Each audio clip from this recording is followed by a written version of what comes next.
Assalamualaikum warahmatullahi wabarakatuh. Sobat Ngeteh ngebahas tentang hukum, bagaimana kabar kalian? Semoga selalu sehat dan bahagia. Tetap bersama dengan saya yaitu Nova Bagaskoro dan Bapak Dr. Andes Joko Sutanto SH selaku narasumber. Akhir-akhir ini kita cukup disibukkan informasi terkait dengan adanya pembunuhan Brigadir Joshua beserta dampak maupun proses hukumnya. Bapak Joko, saya membaca di media online yaitu sindonews.com tanggal 16 Agustus 2022 dengan berita mengenal obstruction of justice dalam kasus pembunuhan Brigadir J yang menyeret Verdi Sambo.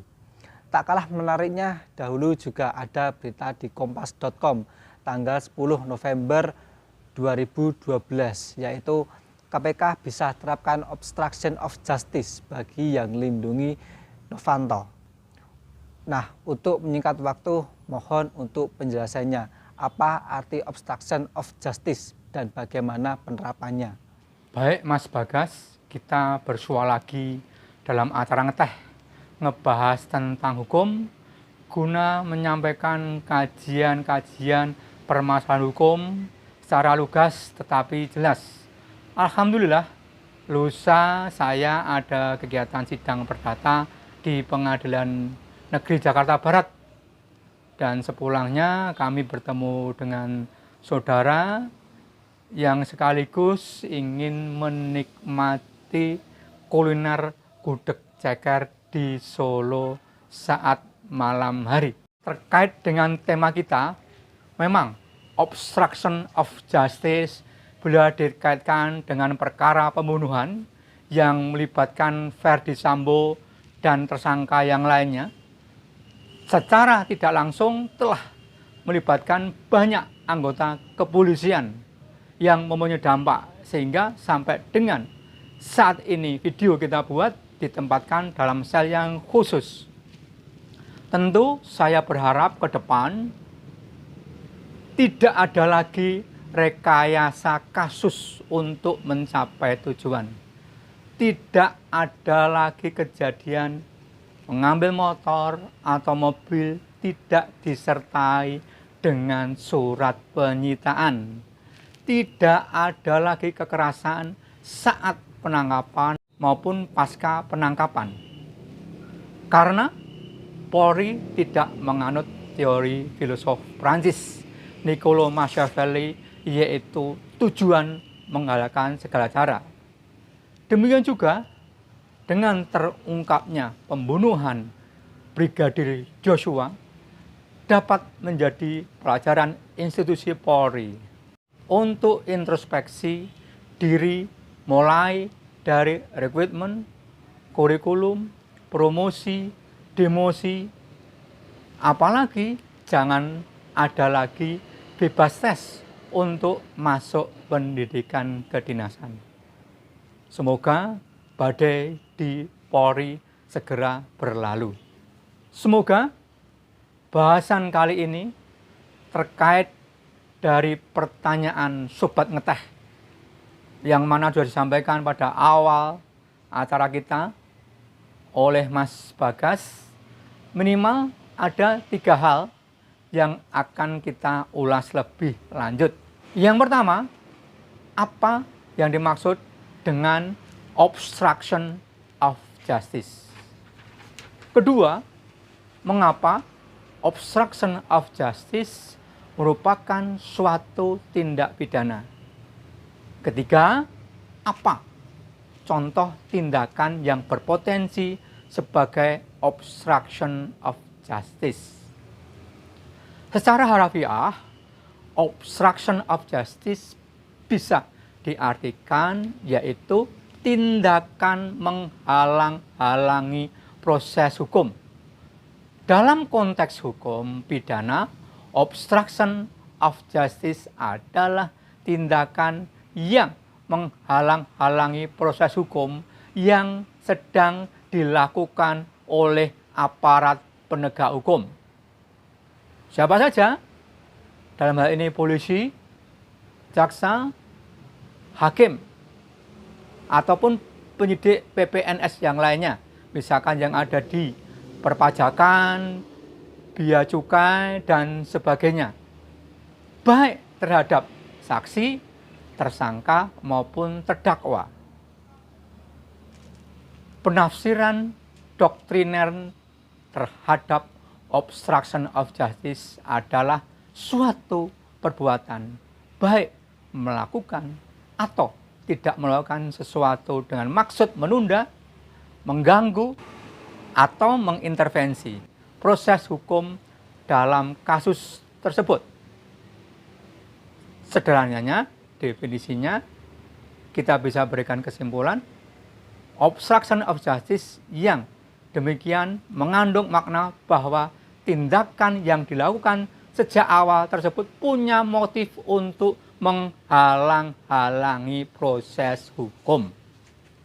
Suatu pertanyaan mendasar adalah mengapa obstruction of justice dikualifikasikan sebagai tindak pidana. Hal ini tidak terlepas dari landasan filosofi asas legalitas dalam hukum pidana yang bersandar pada postulat nullum delictum nulla pone sera pravera lege bonali, yang artinya tidak ada perbuatan pidana, tidak ada pidana tanpa undang-undang pidana sebelumnya. Sebagai asas yang fundamental dalam hukum pidana, postulat tersebut berasal dari 3 frasa. Pertama, nulla pone sine lege, atau tidak ada pidana tanpa undang-undang. Yang kedua, nulla pone sine crimine, tidak ada pidana tanpa perbuatan pidana. Ketiga, nullum crimen sine bona legal, tidak ada perbuatan pidana tanpa pidana menurut undang-undang. Terkait frasa yang ketiga, inilah lahir legalitas penuntutan dalam hukum pidana, yang berarti setiap perbuatan pidana harus dituntut. Bahkan menurut Fletcher, fungsi implementasi ini merupakan prinsip positif asas legalitas.